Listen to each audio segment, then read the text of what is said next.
These are the candidates running for the 8th Legislative District State Representative, Position 2. They are Larry Haler and Eric Kalia. So we will begin with the opening statements, and Mr. Haler, please go first. Thank you very much.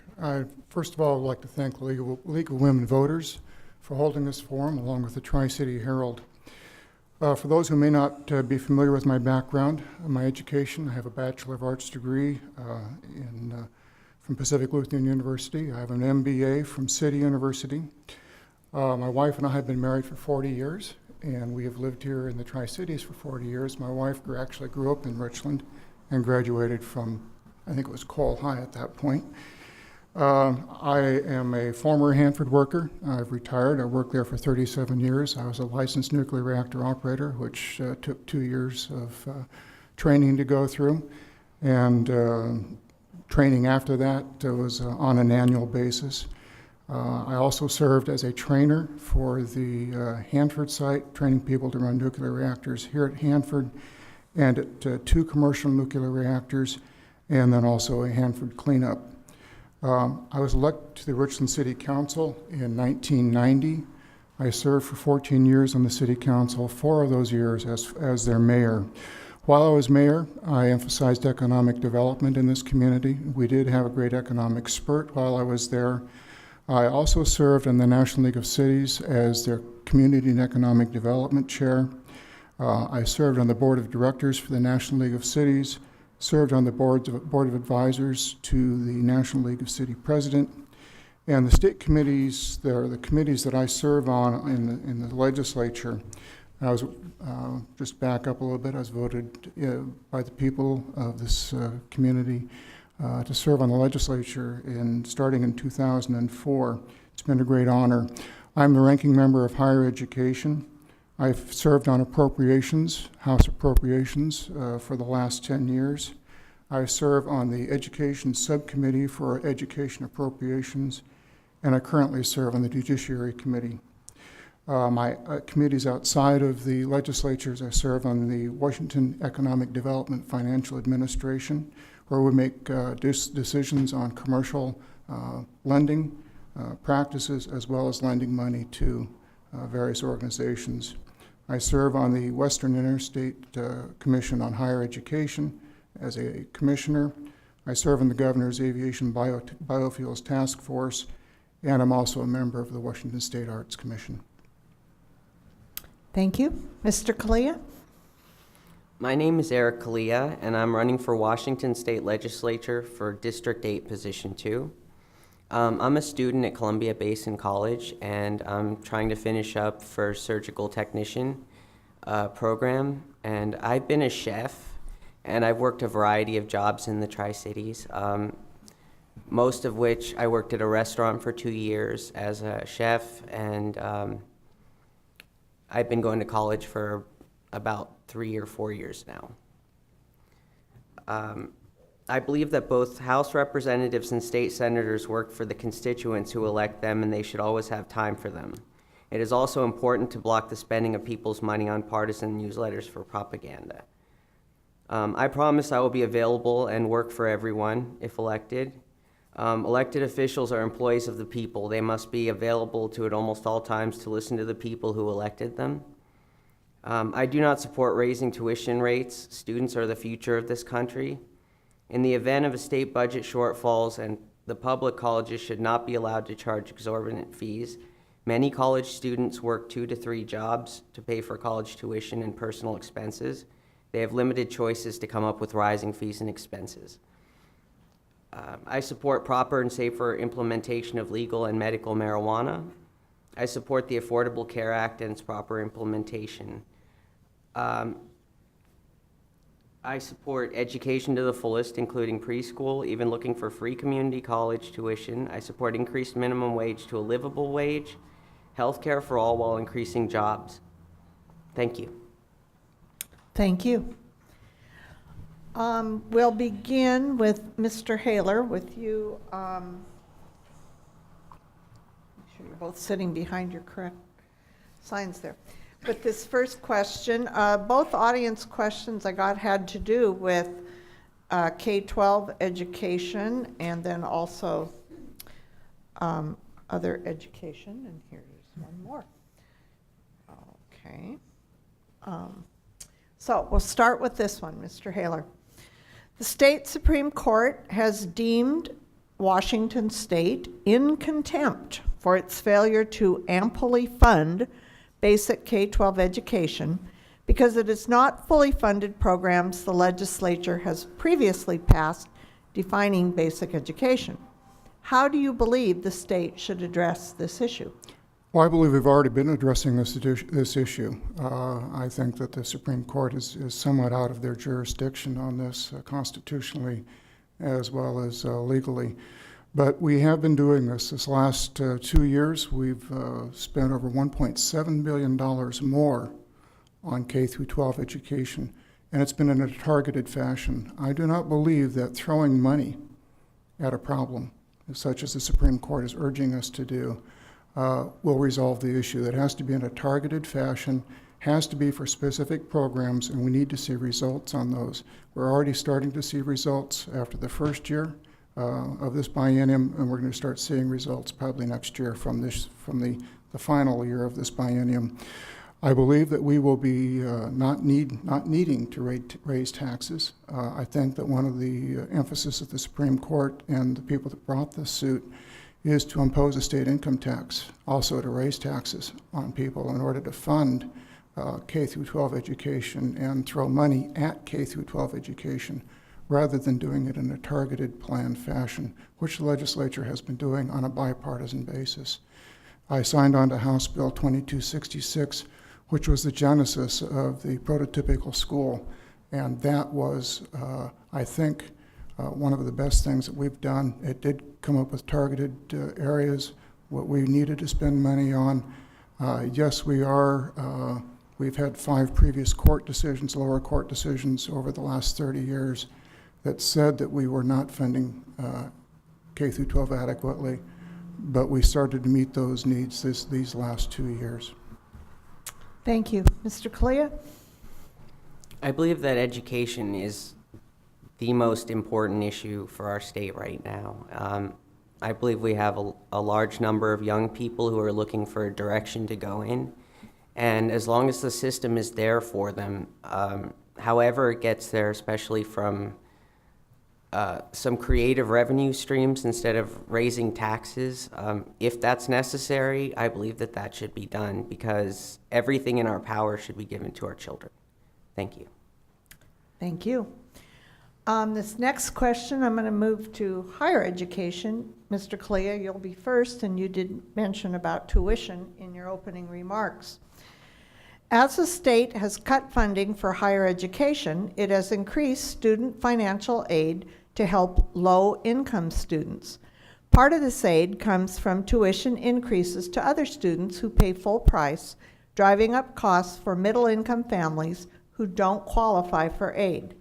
Still, 30,000 low-income students who qualify don't receive any aid because there's not enough money to go around. What changes would you support that would make a college education more affordable for all Washington families? I believe that we have to save up and maybe start some sort of an account to make sure that that money is available so that we don't have to raise taxes on people or go to the people for rising tuition rates, or especially the students in the families who don't qualify for financial aid. There are some regulations on financial aid like pace of progression and some other things which are rather newer. And that also limits financial aid for some students. I know myself, I wasn't able to receive financial aid most of the time. And these were for reasons that we don't hear about going into college. So I ended up paying most of my bill myself. Thank you, Mr. Haler. Thank you very much. I'm glad this question was asked. I serve on the Higher Education Committee, and I have for the last 6 years. I watched as the Democrat majority took money from higher education, which we had 16% of that money dedicated out of the operating budget of a $33 billion budget, and ran it down to just 9%. Doing that, we switched our model of where we were paying 50 to 60% of an individual's college, and they were only paying the rest of it, to where the model has been flipped. We've got a high debt model, high tuition model. I was tasked this summer by my caucus to come up with 5 areas of reform, and I'm glad it did come up. I've got the paper here, an 18-page paper that I wrote as a result of that, doing an analysis of what occurred and how we can get out of it. My 5 proposals are to bring tuition back to 50-50, or 50% student, 50% state. We'll be able to do that under my model within the next 4 years. Tuition assistance needs to be more targeted. You're correct that 30,000 young people, actually 34,000 now, as of this year, are not eligible, or they're eligible but are not receiving assistance. And it's because the majority party cut money from student assistance. We're looking at competency-based education, which means it'll be delivered online, as well as competency-based education. I'm working with Central Washington University on that. Performance-based funding, which means that we do not pay for FTEs or full tuition students to begin with.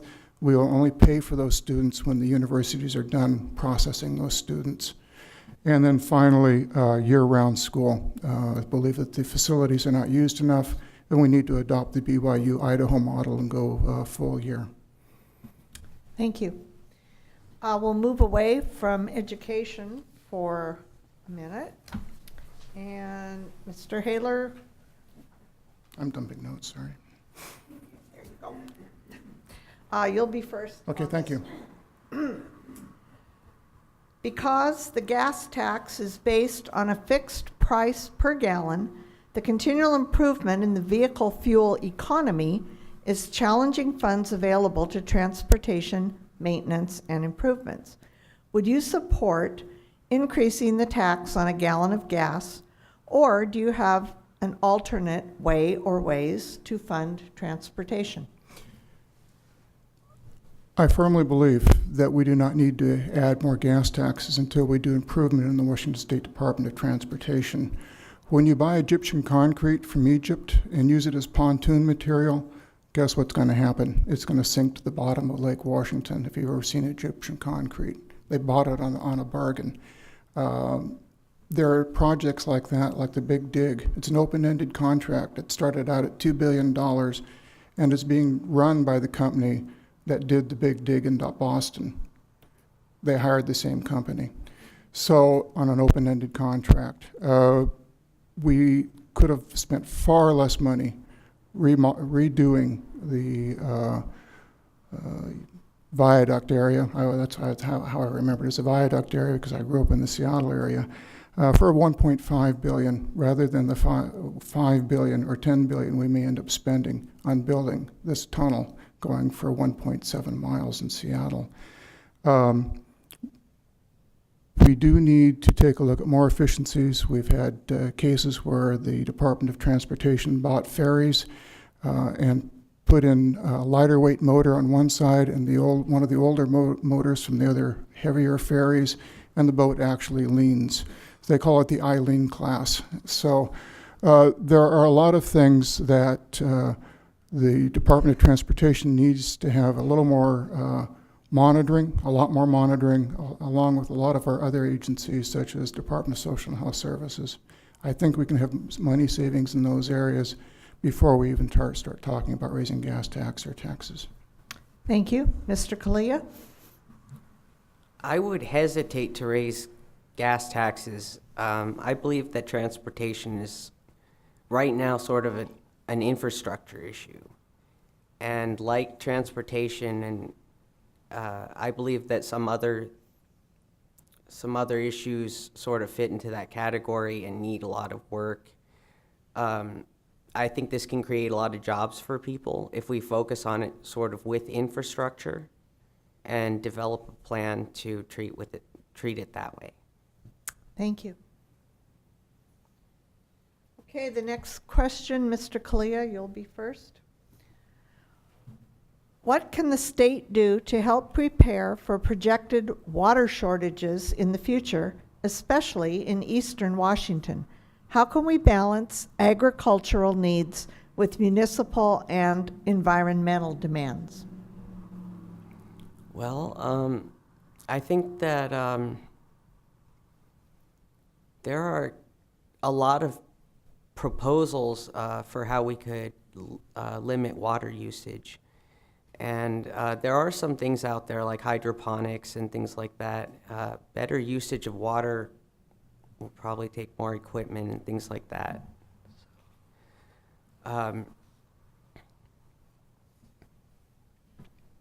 That's all I have. Okay, Mr. Haler? One of the ways that has been suggested in several of our committees, particularly in the Committee of Environment and Economic Development, were to build reservoirs in eastern Washington. We've dedicated some money to do that. We did that about 6 years ago. Those monies were then diverted to help with the some water shortages that were going on up in the Potholes area and with that aquifer up there. So one way that we can make sure that we do not have water shortages in eastern Washington is to build more reservoirs, and that's something that I think we need to be looking at. As our economy improves statewide, we can start dedicating money to building those reservoirs. Thank you. Okay. Mr. Haler, you'll be first on this. Okay. Some people feel there are two Washingtons, East and West, urban and rural, liberal and conservative. Do you think this is a fair description and that it will always be hard to reconcile the two sides of the state? Or do you think there are ways to bridge these differences? In other words, what can the state legislature do to better serve all the citizens of this state?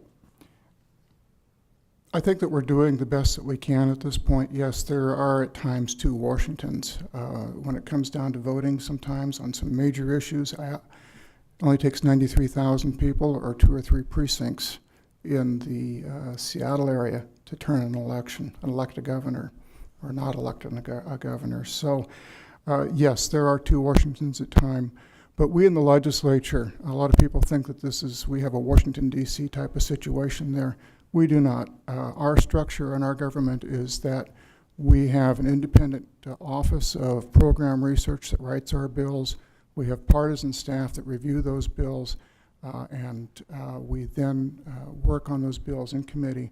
As an example, in the Higher Education Committee, we run the committee as a nonpartisan group because we believe that higher education is an extremely important issue for the state and for its future.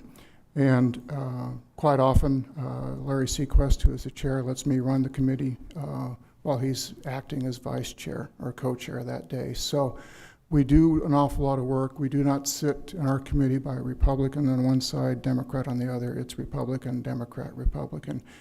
We also, at the state level, have a get-together every Tuesday on a non-denominational gathering of Democrats and Republicans where we do Bible study.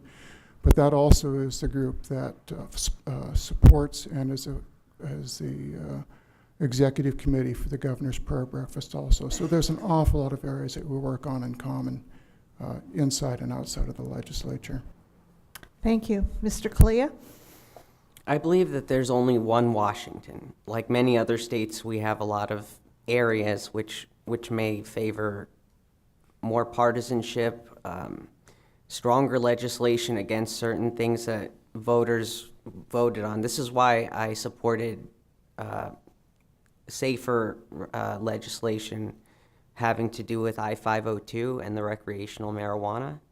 I believe that Seattle is sort of benefiting from some of these changes that are made by this voter referendum, this law that was passed. And they're doing things to reduce crime, lower panhandling, other drug use, and put these funding towards programs which can help people.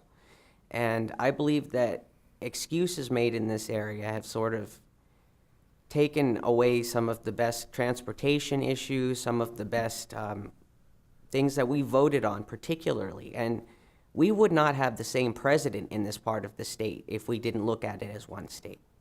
Thank you. Thank you. Let's go back to K-12 education for a moment.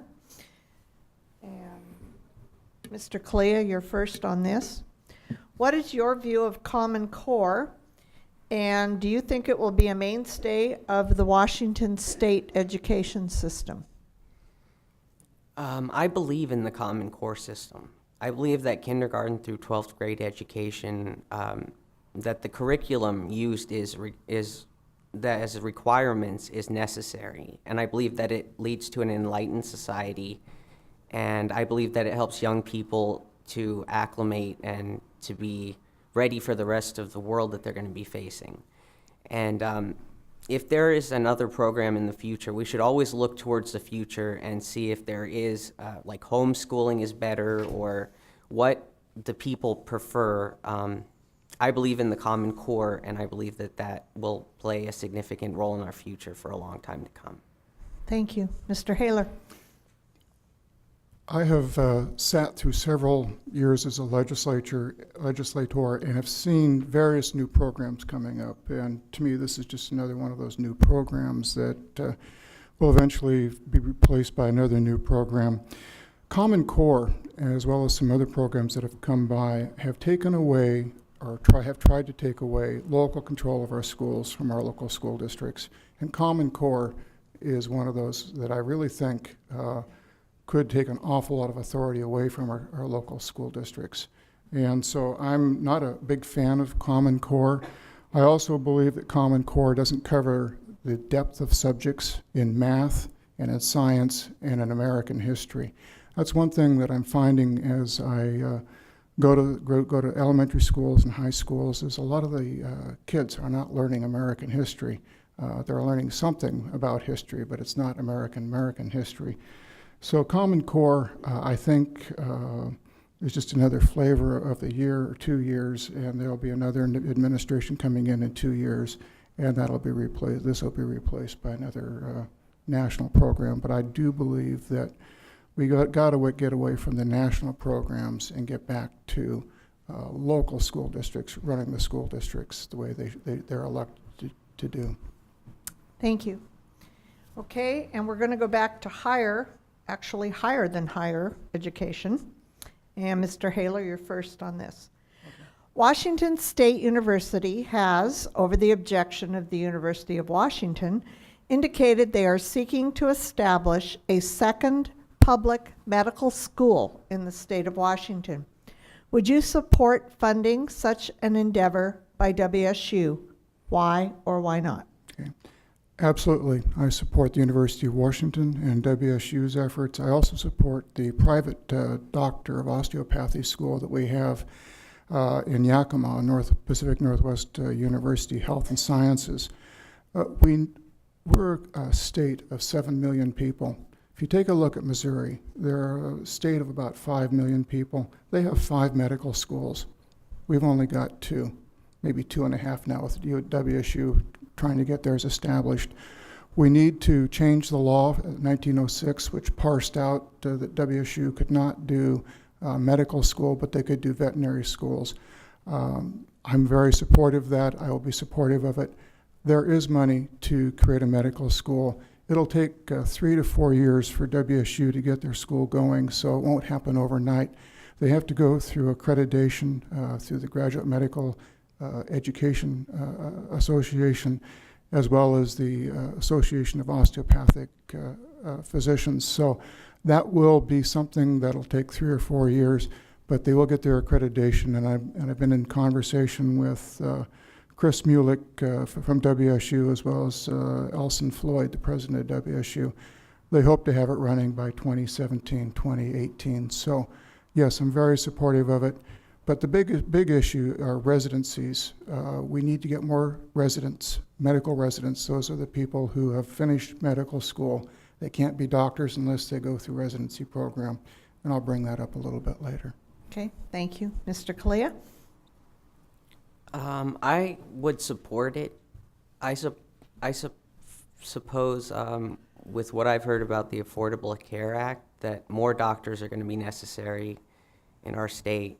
And I think we're woefully inadequate for treating that, for schooling the doctors that we'll need, even right now. So yes, I would support a second school. Thank you. Okay, I have one more question for the two of you. And Mr. Cleo, you'll go first. The Tri-City Herald recently recommended that voters reject both Initiative 591 and Initiative 594. Those are the two gun initiatives. Where do you stand on these two initiatives? In your opinion, is one of them better than the other? Or do you agree that both should be rejected? Why? Well, this is a very polarized topic for some people. Some people feel very strongly about this, about the issue of bearing arms. And I agreed with the Tri-City Herald a little bit that 591 and 594 sort of have flaws. And, but I, in the end, felt stronger compelled towards 594, as it had some things I agreed with. But there are problems with both of them, so I can kind of understand what their opinion and kind of relate to it. Thank you. Mr. Haler? Both initiatives are flawed. They came before the Judiciary Committee this last year, and neither one of them made it out of the Judiciary Committee. We couldn't vote on them because we just felt they were both flawed. And so if I had my druthers, I'd rather not have 594 because it is a blatant gun registration. It does potentially make felons of people. If Mr. Kalea and I were out hunting together and I loaned him my rifle, that potentially makes both of us felons under 594. So 594 is got a lot of flaws in it. 591, yes, it has its flaws, but I'm leaning more towards 591. But again, I think the Tri-City Herald split the baby correctly on this and said don't vote for either one. Thank you. Okay, we'll move to closing statements, and Mr. Kalea, please go first. Okay. I wanted to thank everyone for coming out tonight. I know that these events aren't always fun or make either opponent look flattering sometimes, but it's very important, and I'm really glad to be here tonight. I think what was once considered the most pluralistic of nations, where the competition provided for a better type of government representative to help through the bureaucratic duties, it is now dominated by representatives who are mainly white, wealthy, sit on the same committees, went to the same universities, pretty much all friends, and go to the same country club. C. Wright Mills wrote about the power elite, a group at the top of both parties who control everything, often without the help of the majority. This is hugely present in Eastern Washington. These people operate at the highest political levels, making decisions about policy. Interest groups work in the middle with local governments. Their powers are significantly less and quite restricted. And then there's the lowest group, which makes no decisions because they are made by the people at the top, and usually in smaller, closed quarters, where the rest of the general public aren't allowed. This severely restricts the choices for Congress and presidential candidates and decisions to be made by the general public. If elected, I will carry your issues to my website. I will take them door to door if I have to, and I will represent everyone as equally as possible and not pay attention to partisanship. Thank you. Thank you. Mr. Haler? Before closing, again, I'd like to thank the League of Women Voters for this forum, as well as the Tri-City Herald. These are great events, and they're give an opportunity for not only the audience here this evening, but the public in the 8th District to see their candidates and to listen to them. I do have an agenda, and that is to try to correct higher education tuition issues. As I've laid out my 5 proposals: tuition 50-50, tuition assistance reform, so that we can eventually reach those 30 or 34,000 students that are not getting tuition assistance now, competency-based education for non-traditional students, performance-based funding, where we aren't paying the universities to produce a product up front and they don't follow through on it. We have some of the lowest graduation rates in the nation from our universities in this state. So, we need reform in that area. Tennessee adopted this model, Oregon has adopted the performance-based model, and they have seen an increase in the number of students graduating. We do need to go to year-round school for better facility utilization. And finally, I've been working on a program to try to get more residents into our physician residents into our communities so that we can have more doctors. Statistics show that those people who do their residencies in a community, 70% of them will stay.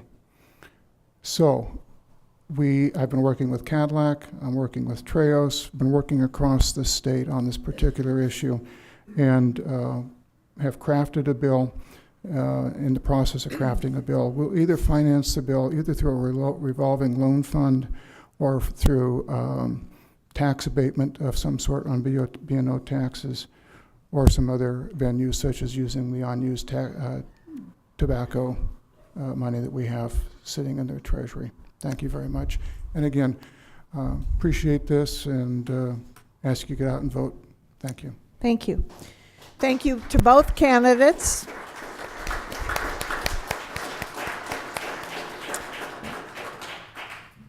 We clapped, but I'll reintroduce them. They're running for state legislature position 2 of the 8th legislative district, Eric Kalia and Larry Haler. So I have a few closing reminders. The ballots will be sent out later this week. Please be sure you get yours in by November 4th. If you have by chance not yet registered to vote, you have until Monday, October 27th to do it in person at the auditor's office. This does not include if you need to change your address or your name, but if you are a new registrant. And I would also like to put in a word for the League of Women Voters. We are always looking for new members, and these forums appear to be an optimum place to recruit those citizens who show that they're interested in the candidates who are running and the issues that are going to be on the ballot. We have a table at the back there if you'd like to pick up any information about joining League or have questions. They would be happy to speak with you.